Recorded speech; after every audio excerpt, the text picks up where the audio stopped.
Chapitre 23. Il y a 110 ans, le lac Vert était le plus grand lac du Texas. Son eau était claire et fraîche, et sa surface étincelait comme une émeraude géante sous le soleil. Il était particulièrement beau au printemps, quand les pêchers qui bordaient ses rives se couvraient de fleurs roses. Le 4 juillet, jour de la fête nationale, la ville organisait un grand pique-nique. On y jouait à toutes sortes de jeux, on dansait, on chantait et on nageait dans le lac pour se rafraîchir. Des prix étaient également décernés aux meilleures tartes aux pêches et aux meilleures confitures de pêche. Chaque année, un prix spécial était attribué à Miss Catherine Barlow pour ses fabuleuses pêches au sirop. Personne d'autre n'essayait de faire des pêches au sirop, car tout le monde savait qu'elle n'aurait aucune chance d'être aussi délicieuse que les siennes.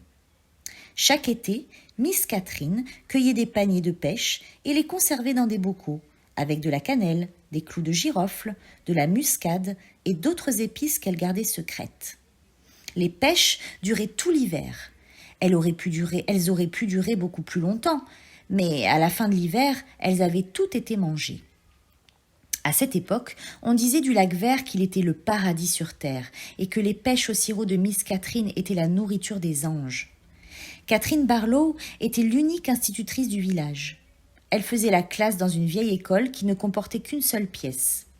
Même à l'époque, l'école était déjà vieille. Le toit fuyait, les fenêtres refusaient de s'ouvrir, la porte pendait sur ses gonds tordus. C'était une merveilleuse institutrice, au savoir infini, débordante de vie. Les enfants l'adoraient. Le soir, elle donnait des cours à des adultes, dont la plupart l'adoraient tout autant. Elle était très jolie et ses classes étaient pleines de jeunes hommes qui venaient là beaucoup plus pour le professeur que pour leur instruction. Mais tout ce qu'ils obtenaient, c'était de l'instruction et rien d'autre. L'un de ces jeunes hommes s'appelait Truitt Walker. Son vrai nom était Charles Walker, mais tout le monde l'appelait Truitt, car ses pieds dégageaient une odeur du poisson mort. Ce n'était pas entièrement la faute de Truitt. Il souffrait en effet d'une mycose incurable.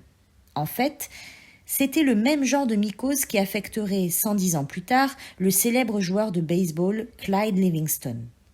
Mais au moins, Clyde Livingston prenait une douche tous les jours. « Je prends un bain tous les dimanches », se vantait Truitt, « que j'en ai besoin ou pas ». La plupart des habitants de la ville du lac Vert s'attendaient à ce que Catherine épouse Truitt Walker. Il était le fils de l'homme le plus riche du comté. Sa famille possédait la plus grande partie des pêchers et toute la terre qui s'étendait sur la rive est du lac. Truitt venait souvent au cours du soir, mais n'écoutait rien et passait son temps à bavarder sans le moindre respect pour les autres élèves autour de lui. Il était stupide et parlait très fort. La plupart des habitants de la ville n'avaient aucune instruction.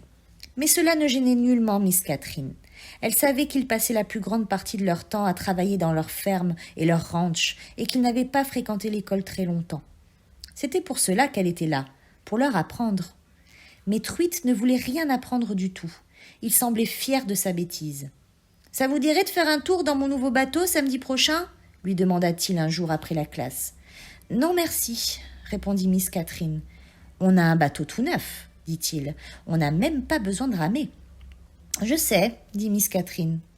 Tout le monde en ville avait vu le nouveau bateau des Walker, où on avait entendu parler. Il faisait un bruit épouvantable et crachait d'horribles fumées noires sur la splendeur du lac. Truitt avait toujours obtenu tout ce qu'il voulait, et il avait du mal à croire que Miss Catherine lui ait refusé quelque chose. Il pointa alors l'index vers elle et s'exclama « Personne n'a jamais dit non à Charles Walker. »« C'est pourtant ce que je viens de faire, » répondit Catherine Barlow.